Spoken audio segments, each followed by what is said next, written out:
আমাকে। আমায় বলছিস নাকি? আরে না রে না, লজ্জা করে না তোমার? বাবার পয়সায় এখানে এসে মচ্ছব করছো, অসভ্য ইজ্জত জানার কথা। এইসব আমার স্পিডটা আছে নাকি? আরে বাবা গাড়ে না, শাহজাহানের উচিত ছিল ঔরঙ্গজেবের কানের গোড়ায় একটা দেওয়া, আর না ওর পকেট মানিটা কেটে দেওয়া।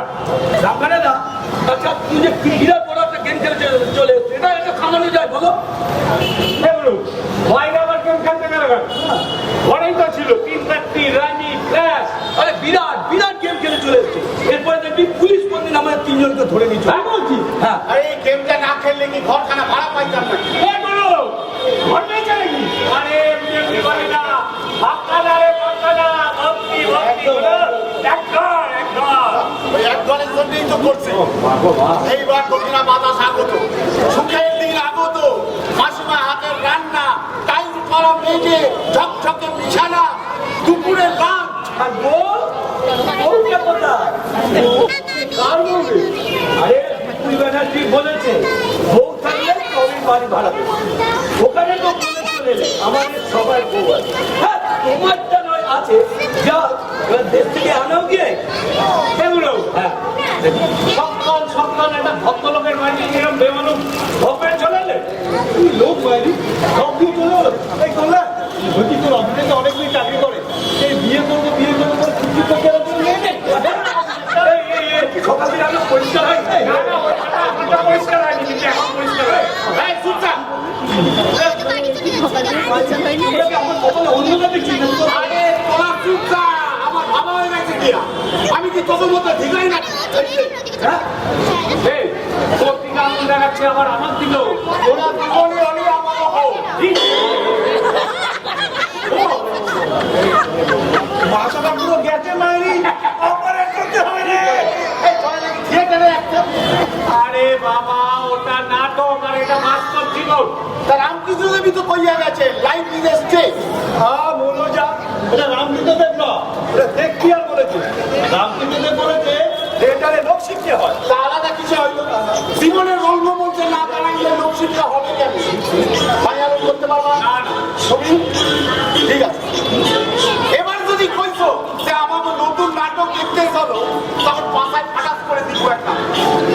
দিনের পর দিন ওই আন্দার হলে বসে দেখো নাটক দেখো। একবার আন্দার হয়, টেবিল চেয়ার সরায়, আলো আসে, বক বক বক বক করে, আবার আন্দার হয়, আবার টেবিল চেয়ার সরায়। কেন? কতদিন টেবিল চেয়ার সরানোর লাগে তাহলে? নাটকের কি প্রয়োজন এটা তো? আরে বাবা, ওটা হচ্ছে গ্রুপ থিয়েটার।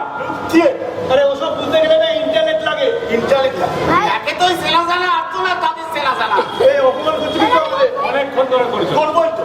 নাটক না করলে কি হয়? থিয়েটার না করলে কি হয়? তারপর তো পেপারে বড় বড় করে লিখা থাকে যে হলে টিকিট, মানে হইব কি হইব না তাও কেউ জানে না। আরে বাবা ওটা হলে টিকিট না, ওটা হলে টিকিট। হলে গেলে টিকিট পাবে। এই তোমাকে সব বুঝিয়ে আমাদের কোনো কাজ নেই। বোঝাবার কোনো দরকার নেই সেমন। রামকানাইরা জানে না এটা হচ্ছে আমাদের প্রতিবাদের ভাষা, এটা হচ্ছে আমাদের সামাজিক দায়বদ্ধতা। গ্রুপ থিয়েটারের স্টেজ থেকে যে আলো জ্বলে তা প্রতিটা মানুষের জীবনে নতুন দিনের দিশা দেখায়। ওখানে যে কথাগুলো বলা হয় তা প্রতিটা মানুষের বুকের কথা, যা এতদিন অব্যক্ত ছিল। ওটা হচ্ছে আমাদের কালচার। লেকচা ফাইনাল করতে পারবে না? না, যদি পারো তাহলে এই নাটক থেকে তোরাও বেরোইবি, আমিও বেরোই। কম বলছি রমজানের দা, হ্যাঁ। এই অফিস যেতে হবে তো। এই রোজ রোজ দাড়ি কামানো কামাইবি। এই না না, এই দাড়ি কাটার চক্করে আমার এক দাদা ডাক্তারি পড়াই ছেড়ে দিল, আর আমি হচ্ছি সেই ফ্যামিলির ছেলে। সেই ফ্যামিলিতে আরে শাড়ি পরিয়া পাই লইবি, তারপর কোথায় একটা চেঞ্জ করিয়া লইবি। আরে অত লজিক ভাবলে হইব না। যেমন যেমন প্রবলেম আসবে ভ্যাস করতে হইব। তুইও ভ্যাস করবি, আমিও ভ্যাস করবো। হ্যাঁ রে, ব্যাস না বল। ভ্যাস জিনিসটা বোঝোস না? ভ্যাস টু ভ্যাস হইতে হইব। আরে, রে রে ড্রেসারকে ফোন লাগা, ওই শাড়ি গয়না মাথার পরচুল পরচুল যা লাগে যাদের ভালো ফোন লাগা। জয় মা কালী, জয় মা কালী। ওর মুখটা তুলে দেখো মা, ঘরটা তারা ভাড়া না। কোথায় ভেবেছিলাম সাজা নেবো, আলিবদ্দি খাওয়া হবো, ছত্রপতি শিবাজি হবো, আর এখন তো দেখছি আনারকলি হয়ে জীবনটা কেটে যাবে।